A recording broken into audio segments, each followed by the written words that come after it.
গুৰুত্বপূৰ্ণ সিদ্ধান্ত আপোনালোকক জনাব খুজিছো আজি আমাৰ ৰাজ্য চৰকাৰৰ কেবিনেটত অসম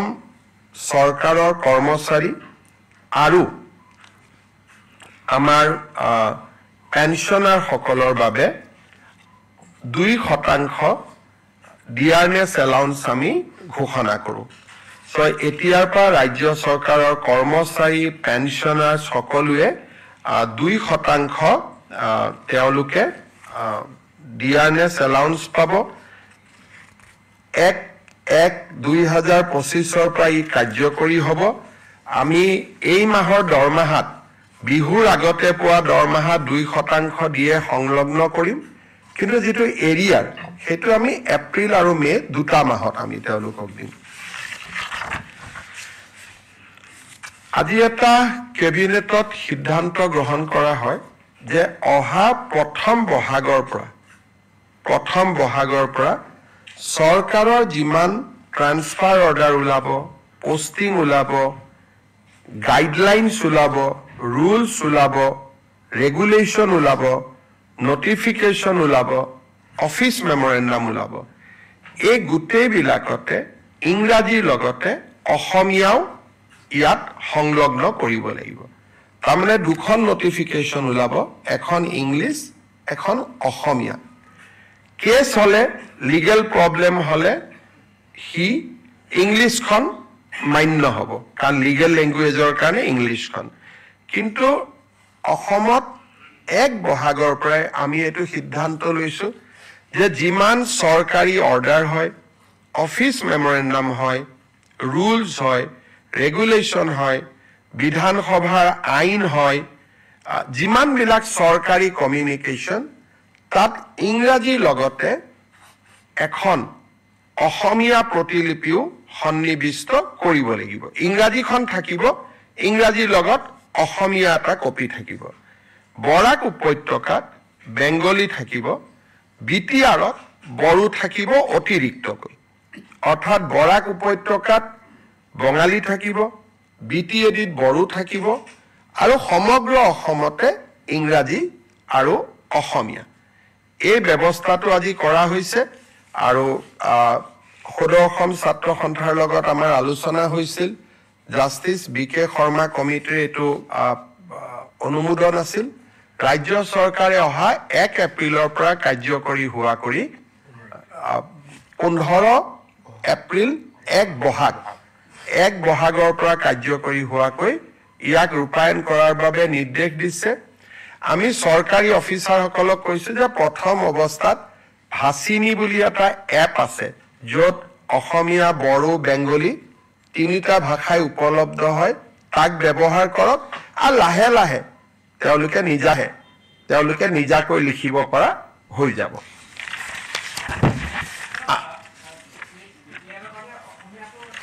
ইংলিশ আৰু অসমীয়া গুটে অসমৰ কাৰণে বিটিআৰৰ কাৰণে বড়ো বৰাক ভেলীৰ কাৰণে বেংগলী যেটো আজি চলি আছে তাত কোনো আৰু বেলেগ নহয় আমি যেটো আজি যি ধৰণে চলি আছে বিটিআৰত বা আজি যি ধৰণে বৰাক উপত্যকাত চলি আছে সেইটোৱে চলি থাকিব বৰাক উপত্যকাত বেংগলী চলে বিটিআৰত বড়ো চলে বিটিআৰত অসমীয়াও চলে গতিকে আৰু গুটে অসমতে ইংৰাজী আৰু অসমীয়া ৰাজ্য চৰকাৰে আজি আমাৰ দুখন প্ৰপ'জ ৰিজাৰ্ভ ফৰেষ্ট পাগলিজৰা আৰু নায়েক গাঁও আমি ৰেভিনিউ ভিলেজলৈকে কনভাৰ্ট কৰো কিন্তু তাৰো ভিতৰত 280 হেক্টৰ আৰু 180 হেক্টৰক লৈ দুখন ৰিজাৰ্ভ ফৰেষ্ট কৰিবৰ বাবেও ৰাজ্য চৰকাৰে সিদ্ধান্ত লৈছে এতিয়া তৃতীয় এটা ইম্পৰ্টেন্ট সিদ্ধান্ত আছিল আমাৰ অসমত যিবিলাক ফৰেনাৰ্ছ ট্ৰিব্যুনেল আছে তাতে বহুত কেছ পেন্ডিং হৈ আছে এই কেছবিলাকৰ ভিতৰত 28000 এনেকুৱা ব্যক্তি আছে যাৰ উপাধি কোচ ৰাজবংশী লোকসকলৰ সৈতে মিলে অৰ্থাৎ 28000 কোচ ৰাজবংশী লোকে আজিও বিদেশীৰ এটা অপমান লৈ তেওঁলোকে ট্ৰিব্যুনেলত কেছ খেলি আছে ৰাজ্য চৰকাৰে বিশ্বাস কৰে যে কোচ ৰাজবংশী অসমৰ এটা খিলঞ্জিয়া কমিউনিটি কোচ ৰাজবংশী অসমৰ সংস্কৃতিৰ এক এৰাব নোৱাৰা অংগ আৰু সেইবাবে আজি ৰাজ্য চৰকাৰে সিদ্ধান্ত লৈছে যে কোচ ৰাজবংশী লোকসকলৰ বিৰুদ্ধে যি বিদেশী ন্যায়াধিকৰণত কেছ চলি আছে বা তেওঁলোকৰ নামৰ বিপৰীতে যি ডি ভোটাৰ লাগি আছে তাক তৎকালীনভাৱে এই গোচৰবোৰ প্ৰত্যাহাৰ কৰিবলৈ আজি ৰাজ্য চৰকাৰে সিদ্ধান্ত লৈছে এইটো এটা কোচ ৰাজবংশী কমিউনিটি বহুত দিন তেওঁলোকে কষ্ট খালে আৰু এই কমিউনিটিৰ মানুহবোৰ বৰ দুখীয়া গতিকে আজি তেওঁলোকৰ আমি এটা ঐতিহাসিক সিদ্ধান্ত লৈছো যে কোচ ৰাজবংশী কমিউনিটিৰ গাত এতিয়াৰ পৰা বিদেশী লেভেল লাগি নাথাকিব তেওঁলোকৰ বিৰুদ্ধে চলি থকা সকলো গোচৰ ৰাজ্য চৰকাৰে ট্ৰিব্যুনেলৰ পৰা প্ৰত্যাহাৰ কৰিব সো তিনটা ইম্পৰ্টেন্ট ডিসিশন আছিল 2% ডিএ সেকেন্ড ইম্পৰ্টেন্ট ডিসিশন আছিল যে অসমীয়া ভাষাৰ প্ৰয়োগ বৰাকত বেংগলী বিটিএডিত বডো আৰু কোচ ৰাজবংশী কমিউনিটিৰ পৰা বিদেশী বুলি যি তেওঁলোকৰ ওপৰত গোচৰ চলি আছিল তাৰ আনুষ্ঠানিক প্ৰত্যাহাৰ এই তিনটা গুৰুত্বপূৰ্ণ সিদ্ধান্ত আজি কেবিনেটে লয় লগত মথাউৰি কমিটিটো এটা সুদূৰ প্ৰসাৰী ভৱিষ্যতৰ দিনত এটা অত্যন্ত সুস্থ সিদ্ধান্ত হ'ব বুলি মই আশা কৰিছো আপোনালোকৰ যদি কিবা প্ৰশ্ন আছে সুধিব পাৰে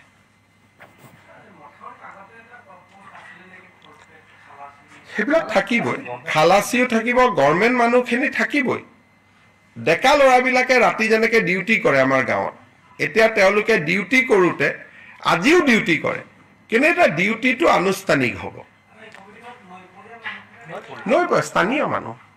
সেই মথাউৰিটোৰ কাষৰ মানুহখিনি নৈপৰীয়া বুলি না মথাউৰিটোৰ কাষত লোকেল মানুহ থাকিব এটাই সুবিধা থাকিব আগতে তেওঁলোকে নিজাকৈ যায় কেতিয়াবা পুলিচেও দিগদাৰ কৰে অমুকেও দিগদাৰ কৰে এতিয়া এটা আইডেন্টিটি কাৰ্ড থাকিব গামবুট পাব ৰেইনকোট পাব টৰ্চ লাইট পাব পাৰ্কুপাইন পাব জিঅ' বেগ পাব অন্তত নিজক ৰক্ষণাবেক্ষণ কৰিব এটা সুবিধা পাব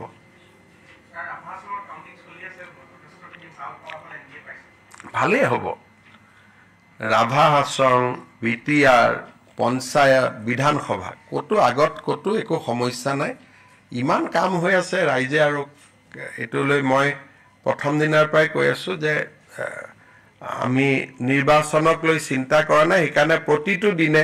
আপোনালোকে চিন্তা কৰক এই কোচ ৰাজবংশী মানুহখিনি আজি ইমান দিন বিপদত পৰি আছিল তেওঁলোকৰ কাৰণেতো কোনেও চিন্তা কৰা নাছিল বোলে অসমীয়া ভাষাৰ মৰ্যাদা কোনেওতো চিন্তা কৰা নাছিল গতিকে প্ৰতি সপ্তাহতেতো আমি একোটা ভাল খবৰ আপোনালোকক শুনাও গতিকে ৰাইজেতো আমাক সমৰ্থন কৰাটো স্বাভাৱিক আৰু প্ৰধানমন্ত্ৰী ডাঙৰীয়াৰ নেতৃত্বৰ প্ৰতি অসমৰ ৰাইজৰ অকুণ্ঠ সমৰ্থন আছে ওয়াকফ বিল পাছ হৈ গল প্ৰধানমন্ত্ৰী ডাঙৰীয়াই ঐতিহাসিক কাম কৰি দেখুৱালে গতিকে ৰাইজৰ আস্থা আছে খালি মই এটাই দুখ পাইছো যে এই ওয়াকফ বিল এমেন্ডমেন্টৰ সময়ত অসমৰ এজন সংসদে যি বক্তব্য দাঙি ধৰিলে যে ৰাস্তাতে নামাজ কৰিব দিব লাগে এজন সংসদে যিটো কলে যে স্বাধীনতা সংগ্ৰাম যেন হিন্দু মানুহে কৰাই নাই এটা বিশেষ কমিউনিটিহে কৰিছিলে এই যিবিলাক তেখেতে সদনত বক্তব্য দিলে মুখ্যমন্ত্ৰী হিচাপে মই নিজে লজ্জিত অনুভৱ কৰিছো অসমৰ মুছলমান মানুহেও নিবিচাৰে ৰাস্তাত নামাজ কৰাটো ধুনীয়া মছজিদ বনাইছে তেওঁলোকে মছজিদত নামাজ পঢ়ে অসমত কোনেও ৰাস্তাত নামাজ নপঢ়ে যিটো বস্তু মুছলমান মানুহেও বিচৰা নাই তেওঁ তাতকৈ এক্সট্ৰিমত গল দ্বিতীয়তে স্বাধীনতা সংগ্ৰাম এনেকুৱা কৰিলে ভাষণত যেন মহাত্মা গান্ধী গোপীনাথ বৰদলৈ স্বাধীনতা সংগ্ৰাম কৰাই নাছিল গতিকে মই নিজে লাজ পাইছো গোটে দেশৰ মানুহবিলাকে মোক ফোন কৰিছে যে অসমৰ পৰা এনেকুৱাও এমপি হয় নেকি গোটে দেশৰ ওচৰত অসমে লজ্জা পাবলগীয়া হৈছে লাজ পাবলগীয়া হৈছে এনেকুৱা বিবৃতিৰ কাৰণে CM sir, if you could speak this one in English. देखिए असम का एक सांसद ने वाकफ जो कानून लोकसभा में डिबेट हुए थे उस समय उन्होंने बोले कि मुसलमान समाज को रास्ता में नमाज पढ़ने का इजाजत देना चाहिए और वो ऐसा भाषण किया कि स्वाधीनता संग्राम एक विशेष कम्युनिटी ने ही किए थे हिंदू समाज ने किया ही नहीं था तो ऐसा उन्होंने भाषण दिया देश विदेश का लोग मुझको फोन करके पूछ रहे भाई आपने कैसा लोगों को संसद में भेजा। तो हमारे लिए भी काफी ये एक सेम का बात हुए है। ऐसा बात बोलने के कारण असम का भी क्षति हुए है। मैं देशवासी को उनका संसद ने ऐसा बात संसद में बोला, उसका कारण देशवासी उसे मैं ही क्षमा मांगता हूं कि हमारे एक असम का संसद लोकसभा में ऐसे अनाप तनाप बोले। हमारा असम में कभी मुसलमान लोग ये डिमांड ही नहीं किया है कि हमें रास्ता में नमाज पढ़ने का इजाजत दो। अच्छा मस्जिद है, ईदगाह है, बढ़िया से नमाज अदा करता है, कभी कोई समस्या नहीं होते हैं। वो बोले रास्ता में आप क्यों नमाज नहीं पढ़ने देते हो, ये तो डिमांड ही नहीं है। दूसरा बोला यही स्वाधीनता संग्राम किया। क्या गांधी जी ने स्वाधीनता संग्राम नहीं किया? क्या गोपीनाथ बरदलोई ने स्वाधीनता संग्राम नहीं किया? क्या सुभाष बसु ने स्वाधीनता का संग्राम नहीं किया? तो एक असामिया जो लासित बरफुकन का धरोहर है, हम लोग असम का लोग, महाराज पीठू का धरोहर है, जो बख्तियार खिलजी औरंगजेब को भगाया था असम में, उनका ही धरोहर जाके संसद में ऐसा बात बोल सकता है, हम लोग सोच भी नहीं सकते थे। तो इसीलिए हम काफी शर्मिंदा है और देशवासियों से मैं क्षमा मांगता हूं कि हमारा संसद ने ही ऐसा भाषण दिए संसद में। हम आशा करता हूं कि असम का लोग जरूर सबक सिखाएगा उसका कारण समय आने पर। এইটো হব নালাগে। মই বাৰে বাৰে তিনিচুকীয়া ৰাইজক অনুৰোধ কৰিম যে দুইটা কমিউনিটিৰ মাজত সদায়